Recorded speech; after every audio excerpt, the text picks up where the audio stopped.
Narcissism. ഈ വാക്ക് കേൾക്കുമ്പോൾ വളരെ സെൽഫിഷ് ആയിട്ടുള്ള, എംബീഷ്യസ് ആയിട്ടുള്ള, കണ്ണീച്ചോരയില്ലാത്ത വ്യക്തികൾ അല്ലെങ്കിൽ അത്തരത്തിലുള്ള ക്വാളിറ്റീസ് ആണ് നമ്മുടെ മനസ്സിലേക്ക് കടന്നു വരുന്നത്. ഇൻഫാക്റ്റ് ഇത് കുറച്ച് പേരിൽ മാത്രം കാണപ്പെടുന്ന ഒരു പ്രത്യേക സ്വഭാവമാണെന്നാണ് ഭൂരിഭാഗം ജനങ്ങളും വിശ്വസിക്കുന്നത്. ബട്ട് ഇൻ റിയാലിറ്റി ഇത് നമ്മളെല്ലാവരിലും ഉള്ള ഒരു പ്രൈമൽ ടെൻഡൻസിയാണ്. And that is why this is the second law in the laws of human nature. ഈ ട്രേറ്റ് ഓരോരുത്തരിലും വ്യത്യസ്ത അളവുകളിലാണ് കാണപ്പെടുന്നത്. അതുകൊണ്ട് തന്നെ ഇതിനെ ഹെൽത്തി ആൻഡ് അൺഹെൽത്തി ആയി കാറ്റഗറൈസ് ചെയ്തിട്ടുമുണ്ട്.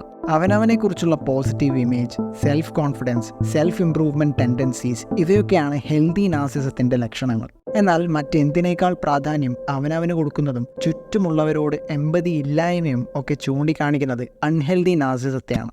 ആൻഡ് ഈ കാറ്റഗറിയിൽ പെടുന്ന വ്യക്തികൾ പലപ്പോഴും അധികാരത്തെ അവരുടെ അവകാശമായി കണക്കാക്കുന്നവരായിരിക്കും. കൂടാതെ മറ്റുള്ളവരെ വ്യക്തികളായി കാണാൻ ഇവർക്ക് വളരെ ബുദ്ധിമുട്ടായിരിക്കും. ഇൻഫാക്റ്റ് എല്ലാവരിൽ നിന്നും ഇവർ താഴ്മയായ പെരുമാറ്റം പ്രതീക്ഷിക്കും. നാർസിസം മറ്റുള്ളവരിലാണെങ്കിൽ നമുക്ക് അവരിൽ നിന്ന് മാറി നിൽക്കാം. പക്ഷേ ഇത് നമ്മുടെ സ്വഭാവമാണെങ്കിലോ?